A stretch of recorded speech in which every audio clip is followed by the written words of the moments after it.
Oggi ricordiamo Vittorio Cini, che non è stato soltanto un mecenate e benemerito della città, è stato anche un mecenate e un benemerito dell'Ateneo Veneto, la stessa sala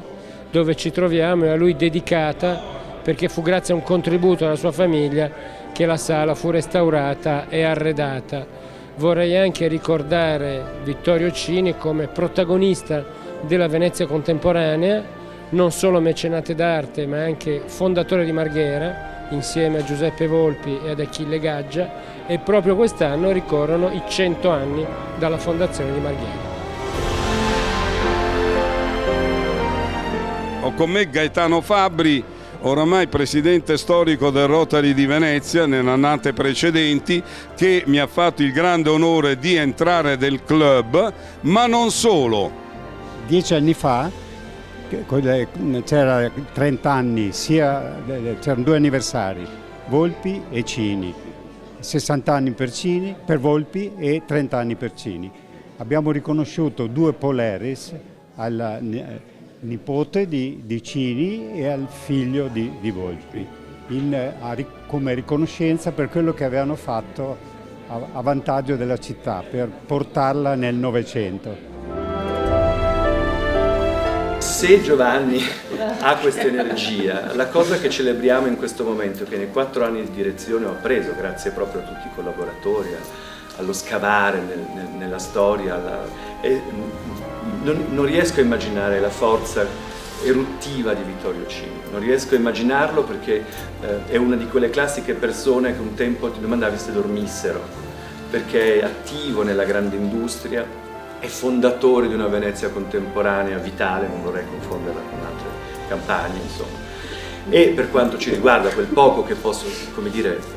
conoscere le nostre collezioni, era ossessivo compulsivo, con una chiarezza, con una lucidità, con un desiderio e con un modo veramente molto raro. Per cui quando ti dicevo che c'è bisogno di lapidi, è perché c'è bisogno di uno spillo per far vedere le ali delle farfalle, insomma. Per cui non scopriamo una pietra, scopriamo veramente qualcosa di vitale, che se ti è arrivata questa scintilla, immagino arrivi da un vulcano molto grande, per cui siamo molto curiosi di vedere questa pietra, che non sarà sicuramente immobile, insomma.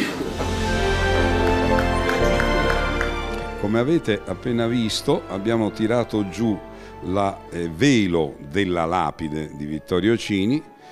Allora sono Giovanni, lei è Benedetta, siamo i due nipoti di Vittorio Cini presenti a Venezia, anche a nome degli altri 9 che sono sparsi in giro per il mondo. E dopo aver fatto i discorsi ufficiali sul Vittorio Cini ufficiale, pubblico, che riprenderemo in molti eventi successivi, abbiamo anche il Vittorio Cini privato, che noi nipotini ci ricordiamo, perché eravamo, Benedetta molto più di me, ma anche noi venivamo un mese a settembre a Venezia, Benedetta viveva molto di più a Venezia,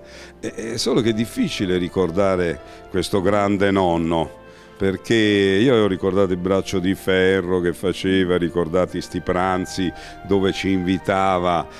quando appunto ogni tanto a riempire i buchi degli ospiti e così. Per cui niente, ci sono tante cose dentro quel palazzo che ci ricordano, e voglio ribadire il punto di prima, che se siamo uniti come nipoti e ultimamente abbiamo fatto grossi sforzi negli ultimi anni, si riescono lì a San Vio a fare delle grandi cose, perché lì ci sono fuori anche pezzi delle collezioni di Vittorio Cini che ci sono derivati dalle nostre madri e che ben volentieri stanno lì a memoria, in memoria. Sì, per fare rivivere. Facciamo rivivere.